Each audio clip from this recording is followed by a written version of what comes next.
하나님께서 이 유다의 선지자를 통해서 베델의 단과 산당과 그리고 사마리아의 성읍에 있는 모든 산당을 향해서 하나님의 말씀이 반드시 이루어질 거다, 반드시 임할 것이다라고 강력하게 이야기를 하고 오늘 메시지는 마무리하게 됩니다.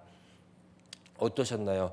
사실 저는 읽는데 답답했습니다. 난해하기도 했고요. 뭔가 이상했습니다. 그래서 주석을 막 찾아봤어요.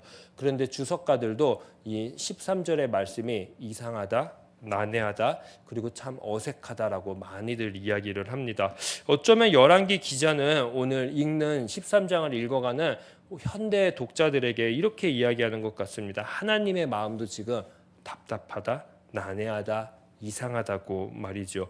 왜냐하면 하나님께서는 열왕기상 1장과 1장에서부터 13장을 통해서 줄기차게 이야기를 하시는 게 있습니다. 뭐죠? 바로 다윗의 집과 같이 다윗과 마음이 같으면, 그리고 하나님의 말씀에 순종하면은 너의 왕위는, 너의 왕권은 평안할 것이다. 계속 이야기하고 있고 길을 알려주고 있었습니다. 그런데 이 하나님의 말씀에 순종하는 왕이 단 하나도 없는 것입니다. 그러니까 하나님은 답답했겠죠. 이상했겠죠. 난해했겠죠.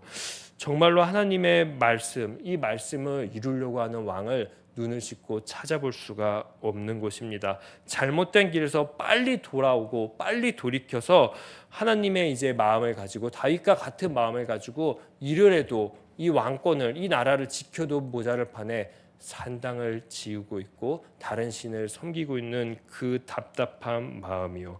그러자 33절에서 34절을 보게 되니까 여로보암 왕은 끝내 어디의 길에 있다고 계속 이야기합니까?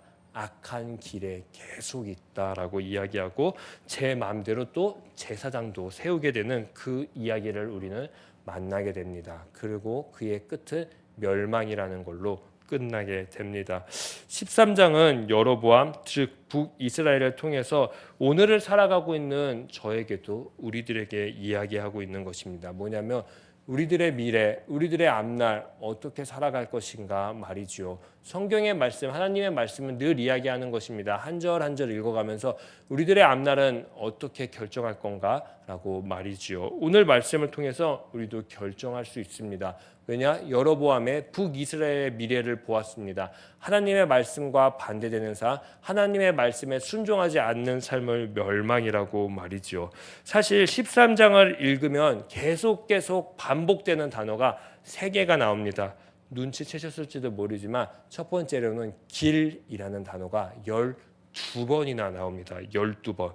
그리고 또 12번이나 나오는 단어가 있습니다. 바로 돌아오라, 돌이키라라고 하는 슈브라는 그 단어가 12번 나옵니다. 즉 내가 서 있는 길을 잘 확인하라는 것입니다. 내가 지금 오늘도 어떤 길에 서 있는가, 어떤 길로 한 발 한 발 걸어가고 있는가 늘 하나님의 말씀으로 체크하라고 하는 것입니다. 그리고 나서 슈브, 돌아오라는 것입니다. 내가 어디에 있는지, 잘못된 길로 걸어가고 있다면, 다윗과 다른 길로 걸어가고 있다면, 하나님의 율례와 법도와 명령의 길에서 떠난 길로 걸어가고 있다면 슈브, 돌아와라 라고 12번 강조하고 있습니다. 그리고 마지막으로 7번 강조하는 것이 있습니다. 그것은 바로 여호와의 말씀에 의하여라는 그 단어입니다. 우리가 돌이켜야 될 길, 돌아와야 될 길, 어떻게 하면 돌이킬 수 있고 돌아올 수 있냐면 다시 여호와의 말씀에 의지하면 된다라고 이야기하는 것입니다. 유다의 선지자는 여로보암의 유혹에는 넘어가지 않았습니다. 그러나 베델의 선지자의 유혹에는 넘어갔습니다. 베델에서 떡과 물을 마시지 않아야 되는데 떡과 물을 마셨습니다. 베델의 종교에 대한 철저한 하나님의 부정을 의미합니다. 그런데 유다의 선지자는 일관성 있는 이 하나님의 말씀을 직접 만났고 확인했는데도 그 말씀에 반대되는 삶을 결국 맞이했다. 죽음의 길로 걸어가게 됩니다. 그렇기 때문에 우리들도 오늘 이 13장을 읽었습니다. 이제 우리는 확인해야 될 차례입니다. 무엇을요? 나의 삶을 말이죠. 나는 지금 오늘 어떤 길에 있는가?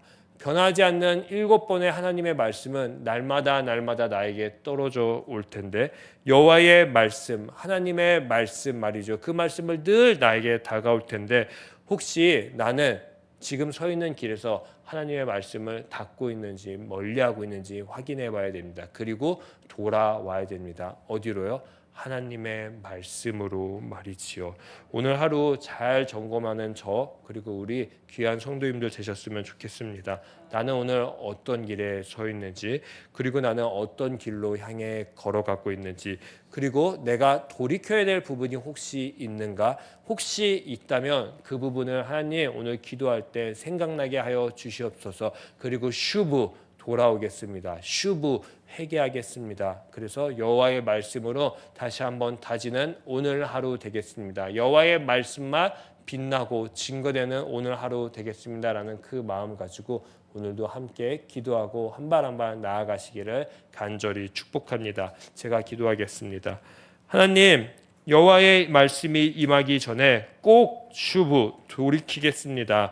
하나님의 길로 말이지요. 다윗의 길로 말이지요. 오늘 나의 삶 가운데에 하나님의 말씀을 지킬 수 있는 길을 걸어갈 수 있게 하여 주시옵소서. 하나님의 말씀의 길을 살아갈 수 있는, 살아낼 수 있는 길로 걸어갈 수 있게 하여 주시옵소서. 그러기 위해서 혹시 전에 걸었던 그 길이 잘못된 길이었다면, 다른 길이었다면 하나님 돌아갈 수 있는 길 다시 한번 오늘도 보여주시고 들려주시옵소서. 그래서 용기 있게 하나님의 길로 한 발 한 발 돌아가는 그 은혜를 맛보는 오늘 하루, 그 첫 단추를 끼는 오늘 하루 될 수 있게 하여 주시옵소서. 감사하며 이 모든 말씀 예수님의 이름으로 기도합니다. 아멘. 하늘에 계신 우리 아버지, 아버지의 이름을 거룩하게 하시며 아버지의 나라가 오게 하시며 아버지의 뜻이 하늘에서와 같이 땅에서도 이루어지게 하소서. 오늘 우리에게 일용할 양식을 주시고 우리가 우리에게 잘못한 사람을 용서하여 준 것 같이 우리 죄를 용서하여 주시고 우리를 시험에 빠지지 않게 하시고 악에서 구하소서. 나라와 권능과 영광이 영원히 아버지의 것입니다. 아멘. 오늘 이 시간 우리가 함께 기도할 때 나의 지금 서 있는 길은 어떠한지 하나님께 물어보시고, 그리고 더 나아가서 하나님, 내가 돌이켜야 될 그 곳은 무엇입니까? 돌이켜야 될 마음은 무엇입니까? 알려주시옵소서. 그래서 마지막으로 하나님의 말씀대로 살아가겠습니다. 하나님의 말씀의 길을 걷는 우리들 되겠습니다 라고 우리 주여 한번 외치신 뒤에 합심해서 기도하도록 하겠습니다. 주여! 사랑과 은혜가 많으신 주님, 날마다 우리 확인해야 됩니다. 하나님의 말씀으로 말이지요. 변하지 않는 하나님의 말씀을 가지고 변하는 이 세상 가운데에 나는 어떻게 살아갈 수 있을까? 변찮는 주님의 그 사랑의